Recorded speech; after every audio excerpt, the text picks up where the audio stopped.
Bonjour à tous, on se retrouve aujourd'hui dans une nouvelle vidéo, un type de vidéo que je n'ai jamais fait sur ma chaîne, un bilan lecture. Alors oui, ça y est, on rentre vraiment dans le vif du sujet. Aujourd'hui, je vais vous présenter 3 lectures. Alors je pense que ce type de vidéo, je préfère vous les faire plus régulièrement avec moins de livres, puisque de toute façon je suis une lectrice escargot, mais vraiment l'escargot de compétition, parce que voilà, je lis très très lentement et j'ai peur d'oublier plein d'éléments. Donc je préfère vous faire des vidéos avec peu de lecture. Je pense qu'idéalement ce sera des vidéos de maximum 5 livres et au moins être sûre de ce que je vous raconte, puisque sinon je risque de me mélanger les pinceaux, même si j'ai une bonne mémoire des histoires, mais voilà, j'ai pas envie de faire traîner, et au moins comme ça les peu de livres que j'aurais lus entre guillemets seront vraiment mis en avant.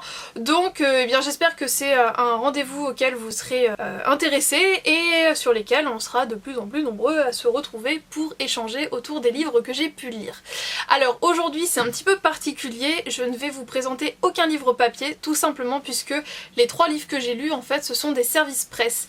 Et je pense que le fait que ce soit des services presse, c'est ce qui m'a donné le petit coup de pied nécessaire pour me réactiver, me relancer dans la lecture, puisque j'avais cette obligation de résultat de dire si j'ai aimé ou non, voilà, de finir ces livres. Donc je ne pouvais pas rester sur des à peu près lus, j'étais obligée de les lire pour vous en parler, sinon ça aurait été un petit peu bancal, je n'aurais pas du tout su de quoi on parlait, donc je pense que ça m'a fait énormément de bien d'avoir cette obligation du fait des services presse suite à ma longue panne de lecture.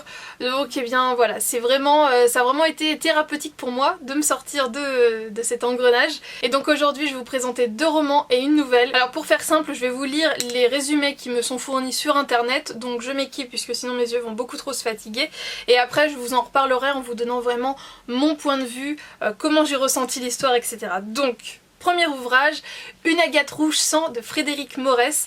Donc c'est un roman qui est plutôt, on va dire, contemporain. Il n'y a pas du tout de science-fiction, de fantastique ou quoi que ce soit. Ça pourrait vraiment être une histoire vraie. Et ce qui m'a vraiment intriguée, ça a été les mots-clés en fait qui ont été mis en avant: enquête, origine et résistance, lorsque le service presse a été présenté. Et du coup, rien que le mot résistance, il fallait que je me plonge dedans, puisque je suis vraiment une grande fan de toute cette époque de la Seconde Guerre mondiale. Donc voilà, tout cet environnement, tout cet univers m'intrigue beaucoup, puisque c'est une partie qui m'a l'air tellement proche du fait du vécu de ma famille et tellement loin puisque je n'y étais pas moi-même. Donc dès que je peux grappiller des petites miettes et mieux comprendre, eh bien je suis preneuse. Alors du coup, au niveau d'une agate rouge sang, ce qui nous en était dit. Dans un petit village, quelque part en France, Marie-Louise, une vieille dame presque centenaire, disparaît en léguant à celui qui s'occupe de son jardin, Mathieu Lambert, un appartement qu'elle possédait à Paris et qui est demeuré inoccupé depuis 1943. Mathieu ne sait pas pourquoi il a hérité ce bien et va découvrir petit à petit les composantes du passé de sa bienfaitrice et, par voie de conséquence, de son propre passé.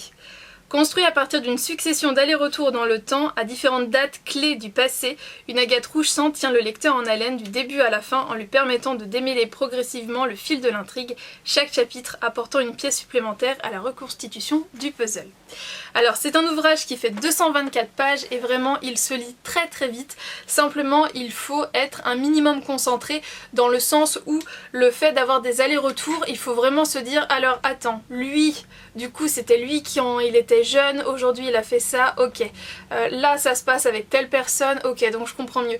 Et on a vraiment cette espèce de jeu de pistes. On va, si vous voulez, le personnage principal c'est donc Mathieu, celui qui reçoit un appartement en legs, et on va le suivre dans sa découverte de pourquoi il a hérité, qu'est-ce qu'il a hérité exactement, la découverte de cet appartement. Et donc on a vraiment cette information de inoccupé depuis 1943, donc forcément en 1943 il s'est passé plein de choses, et ces plein de choses en fait eh bien, vont expliquer en fait tout le reste de sa vie, tout ce qui s'est passé, etc. Et cette histoire est hyper émouvante. Lorsqu'on arrive à un passage de l'histoire où eh bien, il y a la lecture d'une lettre, clairement, je n'ai pas pu m'empêcher de pleurer tout ce que je pouvais pleurer à ce moment-là. C'est vraiment un livre qui est très émouvant, qui est très beau, et bah voilà, j'étais super contente de pouvoir le découvrir. Ça m'a vraiment émue au possible et la façon dont c'est construit, voilà, il faut être quand même un minimum focus sur ce qu'on lit. C'est pas la lecture hyper légère où on cherche pas à comprendre. Si on cherche pas à comprendre, on va complètement passer à côté de l'intrigue. Là, on a vraiment les pièces du puzzle qui s'imbriquent les unes après les autres, mais dans le désordre. Bah, j'avoue que ce qui m'a manqué, du coup, je l'ai lu en format électronique, donc je n'ai pas de liseuse, donc je lis sur tablette. Et c'est vrai que j'aurais beaucoup aimé pouvoir arroser mon livre de post-it pour pouvoir retourner et relire. Donc j'ai relu certains passages, tant pis, mais c'est vrai que de chercher sur le format électronique c'est pas évident, mais j'ai vraiment adoré jouer comme ça ce jeu de pistes et retourner justement où on me donnait un élément pour pouvoir revenir et mieux comprendre ce qui se passe. C'est une lecture que je vous ai présentée dès que j'avais terminé le dernier chapitre sur mon Instagram, puisque voilà, c'est comme ça que je veux procéder.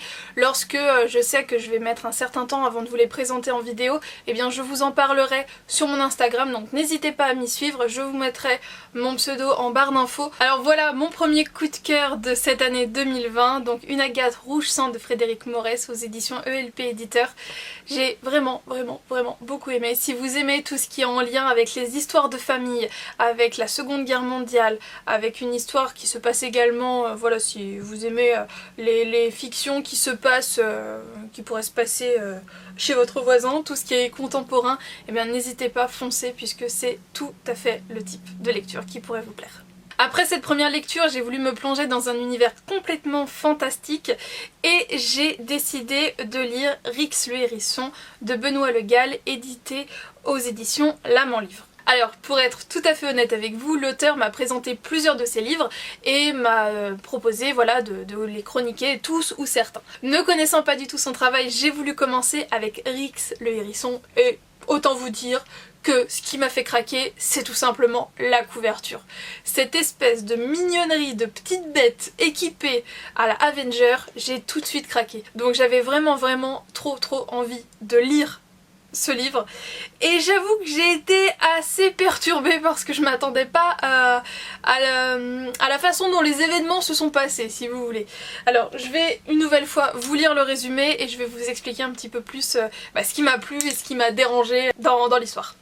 Dans la cité citérène, deux jeunes hérissons périssent dans les mâchoires d'un piège bipède.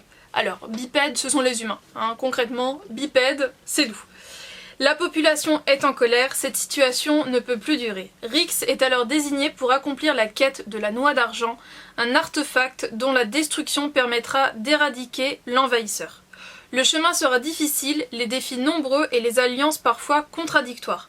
Il faudra pourtant accepter certains compromis, la survie de la nature en dépend. Alors j'ai également la mention que Rix le Hérisson est le premier roman de Benoît Le Gall. Il est réédité dans une nouvelle version qui plaira toujours aux lecteurs de tous âges. C'est vrai que j'ai vu une autre couverture qui ne m'aurait pas fait le même coup de cœur franchement que la nouvelle.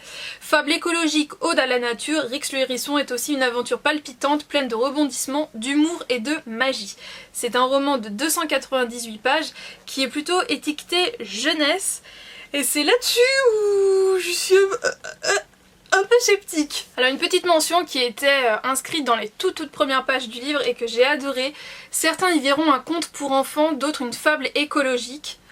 J'ai trouvé ça juste génial puisque si vous voulez, les fables de La Fontaine, c'est bien dit qu'elles étaient là pour justement dénoncer, mais le fait de rendre les protagonistes sous forme d'animaux, ça permettait de rendre la chose un petit peu dissimulée. Voilà, on pouvait pas dire que c'était le roi qui était critiqué puisque c'était un animal. Donc là, le fait de redonner ce rôle aux animaux, de dénoncer, j'ai trouvé ça super intéressant. Ce que j'ai vraiment beaucoup aimé et ce qui est dit également au début, pourquoi c'est Rix justement qui est choisi pour cette quête par exemple, et bien c'est tout simplement qu'il a des particularités physiques qui font que eh bien c'était la personne la plus à même de mener à bien la mission.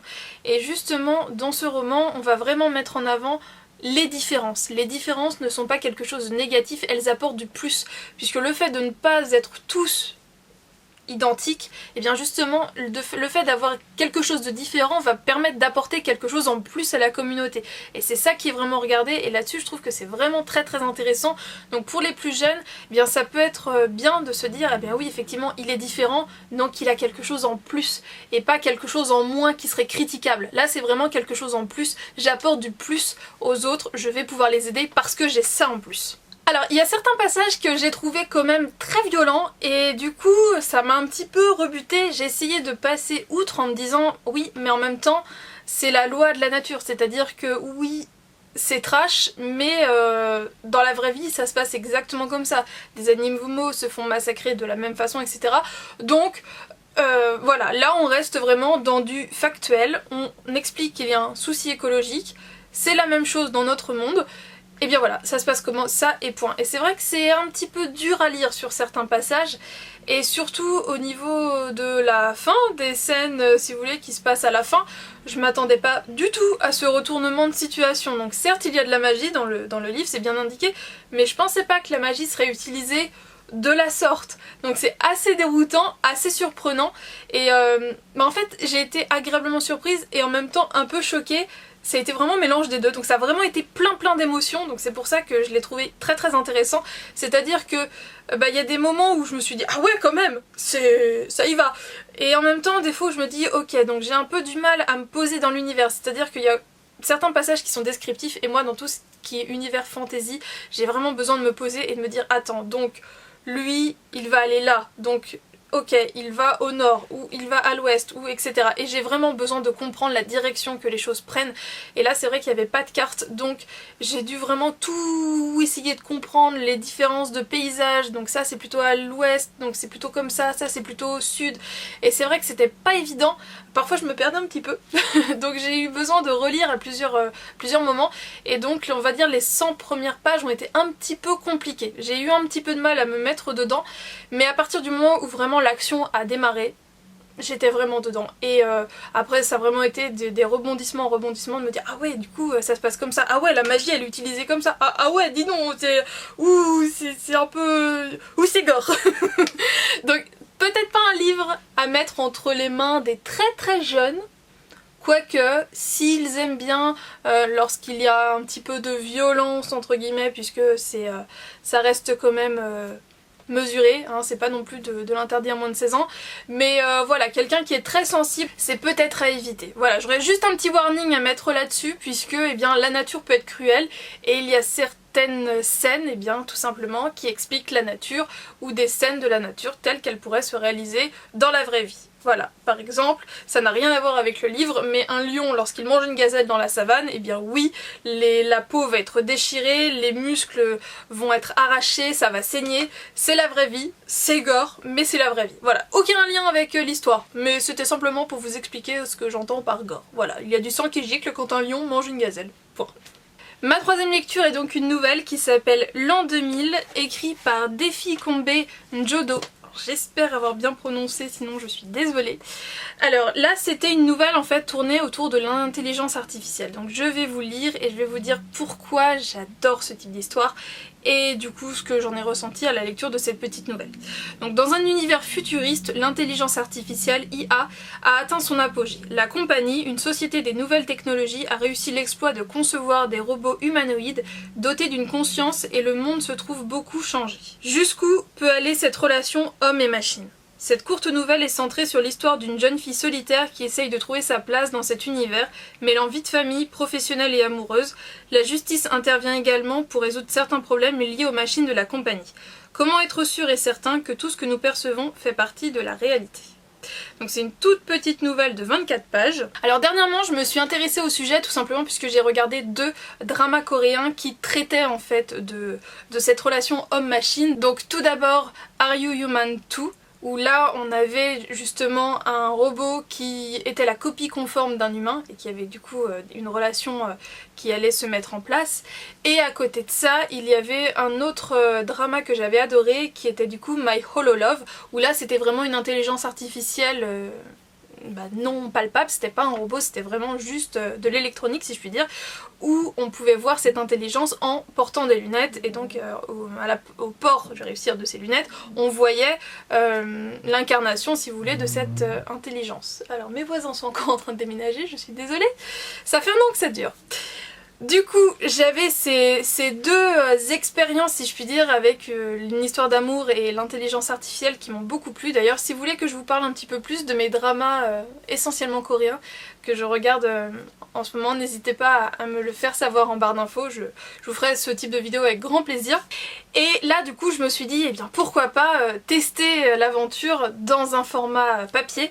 Et très clairement, il y a un gros potentiel. Il y a un gros potentiel à transformer cette nouvelle en un roman, en un vrai roman avec plein de péripéties. Là c'est vrai qu'en peu de pages il y a beaucoup d'informations qui se chevauchent, c'est un petit peu brouillon, certaines phrases sont pas très bien tournées donc j'avais un petit peu de mal à... Ok, compris. Mais j'étais obligée de refaire, si vous voulez, la phrase puisque ça coinçait. C'était pas un français fluide, propre. Alors je sais que ce n'est pas, si vous voulez, là c'est un peu à l'étape d'épreuve non corrigée, puisque d'ailleurs entre le moment où j'ai accepté ce service presse et au moment où je l'ai lu, l'auteur m'a contacté en me disant de changer de dossier, de document, puisqu'il y avait une modification. Donc j'ai lu vraiment la dernière version. L'histoire est intéressante, cette relation homme-robot intervient, mais survolé, et si vous voulez c'est un petit peu tous les aspects de l'intelligence artificielle, pas forcément dans sa version humanisée, mais dans par exemple dans les machines ou ce genre de choses. Donc franchement il y a du potentiel, mais ça part un peu dans tous les sens. Donc c'est pour ça que ça mériterait vraiment d'être couché sur le papier, et le fait d'avoir cette bascule très brutale entre ce monde fantastique et ce monde réel, je suis un peu restée perplexe. Je me suis dit ouais, c'est dommage. C'est dommage. Pourquoi pas rester dans le monde fantastique? Donc voilà, j'ai été un petit peu déçue si vous voulez de l'expérience, dans le sens où il y a du potentiel, mais je suis un peu restée sur ma faim, mais en même temps c'est qu'une nouvelle, donc forcément en 20 pages on n'en rencontre pas autant qu'en 300 ou 400, mais je trouve que c'est une très bonne base de travail pour la suite.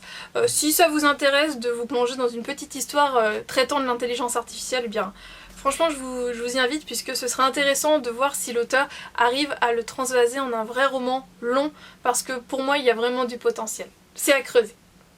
Et bien voilà, j'espère que cette toute première vidéo traitant de mes lectures du moment vous a plu. N'hésitez pas à me partager quelles sont vos lectures du moment actuelles. Je vous avoue que là j'ai enchaîné avec le nouveau Hunger Games, mais on en reparlera plus tard. Mais je tiens également à vous faire une pile à lire, je pense que c'est quelque chose qui vous plaira, ma pile à lire de juin. Et on se retrouve du coup très prochainement pour reparler livre ou pas, mais pour rediscuter sur un nouveau sujet. Je vous fais d'énormes bisous et je vous dis à très bientôt dans une prochaine vidéo. Ciao.